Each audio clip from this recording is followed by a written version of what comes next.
ஒரு ஊரில் ஒரு இளைஞர் ஒருத்தர் வாழ்ந்துக்கிட்டு வந்தார். அவர் எல்லாரும் போல தான் மிகப்பெரிய கனவுகளோட வாழ்ந்துக்கிட்டு வந்தார். எல்லாரும் போல மிகப்பெரிய வெற்றியாளராக மாறணும், மிகப்பெரிய பணக்காரர் ஆகணும், அவங்க ஃபேமிலி மெம்பர்ஸ் எல்லாருமே இவரை பார்த்து பெருமைப்படணும் அப்படின்னு சொல்லிட்டு நிறைய கனவுகளோட வாழ்ந்துக்கிட்டு வந்தார். அந்த கனவுகளோட அவர் ஒரு சின்ன கடை ஒன்று ஆரம்பித்தார். ஒரு சின்ன கடை தான், அதில் நிறைய பொருட்கள்லாம் வச்சு விற்க ஆரம்பித்தார். இப்போ என்னாச்சுன்னா, அவர் ஆரம்பித்த பிஸ்னஸ்ஸு கொஞ்சம் கொஞ்சமாக டவுன் ஆக ஆரம்பிச்சிச்சு. அவர் எதிர்பார்த்தபடி சேல்ஸ் போகலை. ஒவ்வொரு நாளும் பார்த்தீங்கன்னா கஸ்டமர்ஸ் வருவாங்க அப்படின்னு சொல்லிட்டு வெயிட் பண்ணிக்கிட்டே இருப்பார். ஆனால் நிறைய பேர் வரவே மாட்டாங்க. அவர் தினம் கடையை சும்மாவே வச்சுக்கிட்டு இருந்த மாதிரி ஆயிடுச்சு. அவர் தினம் கஸ்டமர்ஸ்க்காக வெயிட் பண்ணிக்கிட்டே இருந்தார். இப்படியே நாட்கள் கடந்து போய்கிட்டு இருந்துச்சு. ஒவ்வொரு நாளும் பார்த்தீங்கன்னா அவர் வாழ்க்கை மேலே இருக்கிற அந்த நம்பிக்கை கொஞ்சமாக குறைய ஆரம்பிச்சிருச்சு. இதனால் என்னாச்சுன்னா, ஃபேமிலியில் கொஞ்சமாக சண்டை வர ஆரம்பிச்சிருச்சு. அவங்க ஒய்ஃப் இவரை விட்டு போயிட்டாங்க. இவங்க ஃபேமிலி மெம்பர்ஸ் கூட இவர் மேலே இருக்கிற மரியாதையை கொஞ்சமாக குறைக்க ஆரம்பிச்சிட்டாங்க. இப்போ என்ன பண்ணுறதுனே தெரியல. அப்படி பிஸ்னஸ் கொஞ்சமாக க்ளோஸ் பண்ணுற நிலைமைக்கு வந்துருச்சு. அப்படி சேவிங்ஸ் எல்லாமே கரைய ஆரம்பிச்சிருச்சு. நிறைய கடன் ஆகிடுச்சு. இப்போ வாழ்க்கையோட கடைசி கட்டத்துக்கே வந்துட்டார். இப்போ என்ன பண்ணுறதுன்னு தெரியாமல் அப்படி யோசிச்சுக்கிட்டு உட்காந்துக்கிட்டே இருக்கிறாரு. அப்படியே கடையை மூடிட்டு பக்கத்தில் ஒரு சின்ன காடு ஒன்று இருக்குது. அந்த காட்டில் அப்படியே நடந்து போய்கிட்டே இருக்கிறாரு. அவருக்கு ரொம்ப மன அழுத்தமாக இருந்துச்சு. அந்த காட்டோட அமைதி அவருக்கு ஏதோ ஒரு புதுவிதமான உணர்வை கொடுக்க ஆரம்பிச்சிச்சு. அந்த அமைதியான அந்த காட்டில் கொஞ்சமாக இருள் சூழ்ந்துக்கிட்டு இருக்கிற அந்த சமயத்தில் அப்படியே பொறுமையாக ஒரு ஆற்றங்கரை ஓரமாக அப்படியே நடந்து போய்கிட்டே இருக்கிறாரு. அப்படியே ஒரு இடத்துல ரொம்ப அமைதியாக உட்காந்துக்கிட்டு இருக்கிறாரு. அப்படி மனசில் ஏகப்பட்ட எண்ணங்கள் ஓடிட்டு இருக்கு. நம்ம தவறான பாதையில் வந்துட்டோமோ, பேசாமல் எல்லாரும் சொன்ன மாதிரி வேலைக்கு போயிருக்கலாமோ அப்படின்னு சொல்லிட்டு பலவிதமான எண்ணங்கள் அவர் மனசுக்குள்ளே தோணிக்கிட்டே இருக்குது. அப்படி தோணிக்கிட்டே இருக்கும்போது திடீர்னு யாரோ ஒருத்தர் அவருடைய தோள் மேலே கை வைக்கிறாங்க. அவருக்கு டக்குன்னு பயமாயிடுச்சு. ஏன்னா அந்த காட்டுக்குள்ளார அவர் மட்டும்தான் இருக்கிறாரு. பக்கத்தில் வேறு ஆட்கள் நடமாட்டமே இல்லை. இப்போ திடீர்னு ஒருத்தர் அவர் தோள் மேலே கையை வச்ச உடனே அப்படியே பயத்தில் யாருன்னு சொல்லிட்டு திரும்பி பார்க்குறாரு. அந்த இருட்டில் அது யாருன்னே சரியாக தெரியலை. உடனே கையில் வச்சுருந்த அந்த தீப்பெட்டியை அப்படியே உரைச்சி தீயை உருவாக்குறாரு. அப்போ தான் பக்கத்தில் ஒரு வயதான மனிதர் ஒருத்தர் நிற்கிறத பார்க்குறாரு. அதை பார்த்த உடனே, ஐயா நீங்கள் தானா? நான் ரொம்ப பயந்துட்டேன், ஏதோ மிருகம் தான் வந்துருச்சோ அப்படின்னு சொல்லிட்டு, என்னங்க ஐயா இங்கே என்ன பண்ணுறீங்க அப்படின்னு சொல்லிட்டு அந்த வயதான மனிதர்கிட்ட இந்த இளைஞர் பேச ஆரம்பிக்கிறாரு.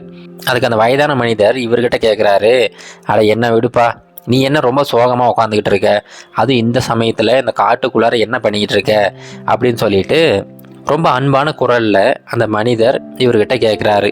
அவருடைய குரலை கேட்ட உடனே இந்த இளைஞர் அப்படி கதறி அழ ஆரம்பிச்சிட்டாரு. ஏன்னா அவருடைய வாழ்க்கையில் ஏகப்பட்ட கஷ்டங்கள், கிட்டத்தட்ட அழுகிற நிலைமையில தான் இருந்தார். இப்போ இவர் சொன்ன வார்த்தைகளை கேட்ட உடனே அவருடைய அழுகையை அடக்கவே முடியலை.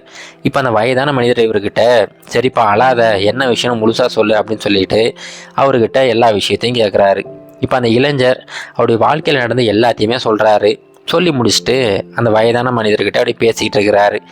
இப்போ அந்த வயதான மனிதர் என்ன சொல்கிறாருன்னா, இங்கே பாருப்பா, நீ சொல்கிற பார்த்தியா, இந்த மாதிரி ஏழையாக இருந்து மிகப்பெரிய மனிதராக மாறணும் அப்படிங்கிறது எல்லாரோட கனவாக தான் இருக்குது.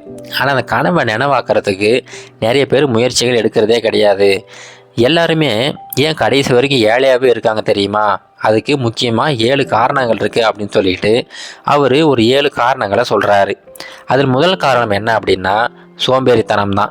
சோம்பேறித்தனம் அப்படின்னா எந்த வேலையும் செய்யாமல் சாப்பிட்டு தூங்கிக்கிட்டே இருக்கிறது மட்டும் சோம்பேறித்தனம் கிடையாது. சின்ன சின்ன வேலைகளை கூட தள்ளி போட்டுக்கிட்டே இருக்கிறது. அப்புறம் பார்த்துக்கலாம் அப்படின்னு சொல்லிட்டு கொஞ்சமாக தள்ளி போட்டுக்கிட்டே இருந்தீங்கன்னா அந்த சோம்பேறித்தனம் நாளடைவில் உங்கள் வாழ்க்கையவை அப்படியே முடக்க ஆரம்பிச்சிடும். இரண்டாவது விஷயம் என்னென்னா, உன் வாழ்க்கையில் எவ்வளோ சம்பாதிச்சாலும் சரி, ஆனால் நீ சேமிப்பு அப்படின்னு சொல்லிட்டு ஒன்று பண்ணாமல் இருந்தீங்கன்னா கடைசியில் கஷ்டங்கள் மட்டும்தான் மிஞ்சும். நிறைய பேர் அவங்க சம்பாதிக்கிறத அப்படியே செலவு பண்ணிக்கிட்டே இருப்பாங்க. மாத கடைசியில் என்ன மீறுதோ அது சேவ் பண்ணலாம்னு நினச்சிக்கிட்டு இருப்பாங்க. ஆனால் மாத கடைசியில் எதுவுமே மீறாது. ஆனால் உண்மையான புத்திசாலி என்ன பண்ணுவார்னா, மாதத்தோட தொடக்கத்திலேயே எவ்வளோ சேவ் பண்ணுமோ அதை முதல்ல சேமித்து வச்சுருவார். அதுக்கப்புறம் மீதம் இருக்கிற காசை தான் செலவு பண்ண ஆரம்பிப்பார். மூன்றாவது விஷயம் என்னென்னா, ரிஸ்க் எடுக்கிறது. வாழ்க்கையில் நீ அப்பப்போ கொஞ்சமாக கேல்குலேட் பண்ணி ரிஸ்க் எடுத்துக்கிட்டே இருக்கணும். நீ அந்த மாதிரி ரிஸ்க் எடுக்காமல் எப்போவுமே கம்ஃபர்டபுளாக இருக்குது அப்படின்னு சொல்லிட்டு ஒரே இடத்துல இருந்துக்கிட்டே இருந்தீங்கன்னா அந்த சாக்கடை மாதிரி நீ எதுக்குமே பயன்படாத நிலைக்கு போயிடுவ. அதனால் அப்பப்போ நீ வாழ்க்கையில் கொஞ்சம் ரிஸ்க் எடுத்துக்கிட்டு தான் இருக்கணும். நான்காவது விஷயம் என்னென்னா, டிசிப்ளின் அப்படிங்கிறது ரொம்ப நேர்மையாக இருக்கிறது மட்டும் கிடையாது. எந்த ஒரு விஷயத்தை நீ செய்யணும்னு ஆசைப்பட்றியோ அந்த விஷயத்த எவ்வளோ கஷ்டங்கள் வந்தாலும் சரி, இல்லை உனக்கே பிடிக்கலனா கூட சரி, அந்த இடத்துல செய்யணும் அப்படின்னா கண்டிப்பாக செஞ்சே தீரணும் அப்படிங்கிற அந்த வைராக்கியம் தான். அந்த டிசிப்ளின் கண்டிப்பாக எல்லாருக்கும் தேவை. 5வது விஷயம் என்னென்னா, புதுசான விஷயங்களை கற்றுக்கிறது கிடையாது. இப்போ ஒரு சிலர் பார்த்தீங்கன்னா படித்து முடிச்சதுக்கப்புறமா வேறு எதையுமே படிக்க விருப்பப்பட மாட்டாங்க. அவங்களுக்குன்னு ஒரு சின்ன வேலையில் அந்த வேலையிலே ஈடுபட்டுக்கிட்டு இருப்பாங்க. ஆனால் யார் ஒருத்தர் அவருடைய வேலையை தவிர இன்னும் நிறைய விஷயங்களை கற்றுக்க ஆரம்பிக்கிறாங்களோ அவங்க தான் வாழ்க்கையில் முன்னேறி போய்கிட்டே இருப்பாங்க. அடுத்த 6வது விஷயம், ரொம்ப முக்கியமான விஷயம், உன்னுடைய நண்பர்கள். உன்னுடைய நண்பர்கள் யார் அப்படிங்கிறத நீ சரியானபடி சூஸ் பண்ணணும். நீ தேவையில்லாமல் நிறைய பேர்களை நண்பர்கள் அப்படின்னு சொல்லிட்டு நினச்சிக்கிட்டு இருப்ப.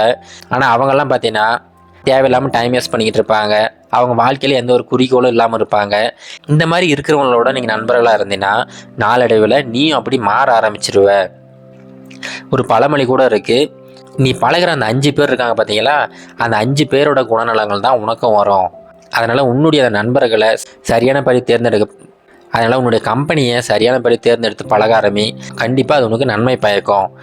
அடுத்து கடைசி அந்த 7வது விஷயம் என்னென்னா, எல்லாத்துக்கும் கம்ப்ளைண்ட் பண்ணிக்கிட்டே இருக்கிறது. ஒரு சிலர் பார்த்தீங்கன்னா எல்லா விஷயத்துக்கும் ஏதாவது ஒரு காரணத்தை சொல்லிக்கிட்டே இருப்பாங்க. அது நல்லதாக இருக்கலாம், கெட்டதாக இருக்கலாம். ஆனால் அதை பற்றி அவங்க கம்ப்ளைண்ட் பண்ணிக்கிட்டே இருப்பாங்க. உண்மையிலே வாழ்க்கையில் எதுவுமே பர்ஃபெக்ட் கிடையாது. ஒரு சில நிறைய நேரங்களில் நிறைய இடங்களில் இம்பர்ஃபெக்ஷன் இருந்துக்கிட்டே தான் இருக்கும். அது எல்லாத்தையும் நீ கம்ப்ளைண்ட் பண்ணிக்கிட்டே இருந்தீங்கன்னா நீ வாழ்க்கையில் அந்த முன்னேற்றத்தை நோக்கி போக மாட்டே. உன்னுடைய கவனம் ஃபுல்லாகவே எங்கே குறைகள் இருக்குது அப்படிங்கிற அந்த தேடல்லே போயிடும்.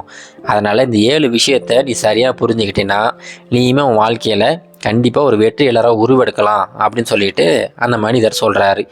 இது எல்லாத்தையுமே அந்த இளைஞர் கேட்டுக்கிட்டு இருக்கிறாரு. அது கேட்டதுக்கப்புறமா தான் அவருடைய வாழ்க்கையிலுமே நிறைய தவறுகள் பண்ணிக்கிட்டு இருந்திருக்கிறாரு. எல்லா தவறுகளையும் கொஞ்சமாக யோசிக்கிறாரு. யோசிச்சுட்டு அந்த மனிதர்கிட்ட, ரொம்ப நன்றிங்க ஐயா, நீங்கள் சொன்னதுக்கப்புறமா தான் நான் செஞ்ச தவறுகள்லாம் எனக்கு ஞாபகத்துக்கு வருது. இதுக்கப்புறம் என்னுடைய வாழ்க்கையை நான் சீரமைச்சிக்கிறேன் அப்படின்னு சொல்லிட்டு அங்கேருந்து கிளம்புறாரு. கிளம்புறதுக்கு முன்னாடி அந்த வயதான மனிதர்கிட்ட, ஐயா நான் என் மனசு சரியில்லை, அதனால் இங்கே வந்தேன். ஆனால் நீங்கள் என்ன பண்ணுறீங்க இங்கே, நீங்கள் யார் அப்படின்னு சொல்லிட்டு விசாரிக்கிறாரு. அதுக்கு அவர் சொல்கிறாரு, நானும் உன்ன மாதிரி தான்ப்பா, சின்ன வயசில் உன்ன மாதிரி தான் மிகப்பெரிய வெற்றியாளராக மாறணும் அப்படின்னு சொல்லிட்டு நிறைய விஷயங்களில் ஈடுபட்டேன். ஆனால் எனக்கு இந்த 7 விஷயங்கள் தெரியாதனால என்னுடைய வாழ்க்கை ரொம்ப ஃபெயிலியராக முடிஞ்சிருச்சு. அதன் காரணமாக வேறு வழி இல்லாமல் அந்த காட்டில் என்னுடைய வாழ்க்கையை முடிச்சுக்கிட்டேன் அப்படிங்கிறாரு. இது கேட்ட உடனே இந்த இளைஞருக்கு தூக்கி வாரி போட்டுடுச்சு. என்னங்க ஐயா சொல்கிறீங்க, நீங்கள் உயிரோட இல்லையா அப்படின்னு சொல்லிட்டு பதறிக்கிட்டே கேட்குறாரு. அதுக்கு அவர் சொல்கிறாரு, ஒன்றும் பயப்படாதப்பா, நான் இப்போ எல்லாருக்கும் நன்மை செஞ்சுக்கிட்டு இருக்கேன். என்ன மாதிரி யாரும் இருக்கக்கூடாது. அதனால் எனக்கு தெரிஞ்ச விஷயத்த எல்லாரும் சொல்லிக்கிட்டு இருக்கேன். தயவு செஞ்சு என்னை பற்றி பயப்படாத, நான் சொன்ன விஷயத்த மட்டும் நீ ஃபாலோ பண்ணிக்கிட்டுரு அப்படின்னு சொல்லிட்டு அவர் அனுப்பி விட்டுறாரு. இப்போ அந்த இளைஞர் வீட்டுக்கு வராரு. அந்த வயதான மனிதர் சொன்னது போலவே அவருடைய வாழ்க்கையில் நிறைய மாற்றங்களை ஏற்படுத்துகிறாரு. கொஞ்சம் கொஞ்சமாக அவருடைய பிஸ்னஸ் பிக்கப் ஆகுது. நாளடைவில் ஒரு சில வருடங்கள்லேயே அந்த ஊர்லேயே மிகப்பெரிய பிஸ்னஸ் மேனாகவே மாறிடுறாரு. இப்போ அவருடைய வாழ்க்கையில் எல்லாமே சரியாயிடுச்சு. அவங்க ஒய்ஃப் அவங்க கூட வந்துட்டாங்க. அவங்க ஃபேமிலி மெம்பர்ஸ் எல்லாமே அவரை பார்த்து பெருமைப்பட ஆரம்பிச்சிட்டாங்க. இப்போ அந்த கதையில் வந்தது போல தாங்க நாமுமே நிறைய நேரங்களில் யோசிச்சுக்கிட்டு இருப்போம், நம்ம வாழ்க்கையில் ஏன் நம்ம ஏழையாகவே இருக்கோம் அப்படின்னு சொல்லிட்டு. அதுக்கு முக்கியமாக இந்த 7 காரணங்கள் தான். யார் ஒருத்தர் இந்த 7 விஷயத்தை சரியாக செய்கிறாங்களோ கண்டிப்பாக அவங்க அந்த ஏழ்மை அப்படிங்கிற சக்கரத்துலேருந்து மீண்டு கண்டிப்பாக வாழ்க்கையில் ஒரு பெரிய வெற்றியாளராக உருவெடுப்பாங்க. இது கரேஜ் டு ஆக்ட் மோட்டிவேஷன் கதைகள்.